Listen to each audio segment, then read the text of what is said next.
Qubadlı rayonunun Rəfail Əlirzayev adına Xocahan kənd tam orta məktəbində görkəmli pedaqoqlar Mütəllim Mənsumoğlu Mütəllimovun 105, Nüşravan Nərimanoğlu Məmmədovun isə 100 illik yubileylərinə həsr olunmuş tədbir keçirilib. Anım mərasimində hər iki ziyalının ailə üzvləri, yaxınları, həmçinin rayon ictimaiyyətinin nümayəndələri iştirak ediblər. Tədbirdə çıxış edənlər vurğulayıblar ki, bu iki dəyərli şəxsiyyət təkcə müəllim kimi deyil, həm də yüksək mənəvi keyfiyyətləri, vətənə və xalqa bağlılıqları ilə yadda qalıblar. Onların həyat yolu bugünkü və gələcək nəsillər üçün örnəkdir. Bildirilib ki, Mütəllim Mənsumoğlu Mütəllimov 1921-ci ildə Qubadlının Xələz kəndində dünyaya göz açıb. Erkən yaşlarından elmə maraq göstərən Mütəllimov pedaqoji təhsil alaraq müəllimlik fəaliyyətinə başlayıb.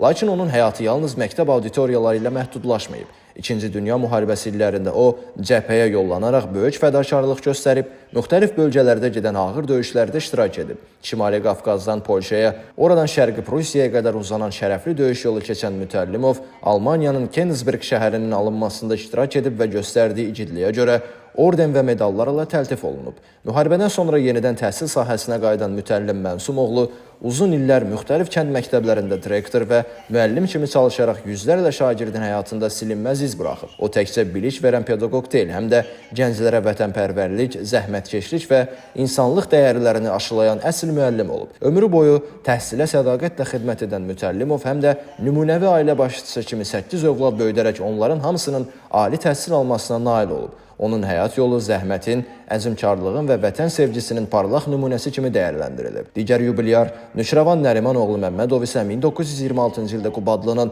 Əbilcə kəndində anadan olub. Təhsilini Bakı şəhərində davam etdirərək tarix ixtisasına yiyələnən Məmmədov qısa müddətdə öz biliyi və təşkilatçılıq bacarığı ilə seçilib. O, əvvəlcə rayon partiya komitəsində məsul vəzifədə çalışıb, daha sonra isə kənd təsərrüfatı sahəsində rəhbər vəzifələrdə fəaliyyət göstərib. Lakin onun əsas həyat missiyası məhz müəllimlik olub. Uzun illər Xocahan məktəbində tarix müəllimi kimi çalışan Nüşravan müəllim yüzlərlə şagirdə tarix elmini sevdirib, onların dünya görüşünün formalaşmasına böyük töhfə verib. O, yüksək peşəkarlığı, dərin biliyi və tələbələrə qayğıkeş münasibəti ilə hər zaman seçilib. Qabaqcıl müəllim kimi qazandığı baş müəllim adı onun pedaqoji fəaliyyətinə verilən yüksək qiymətin göstəricisi olub.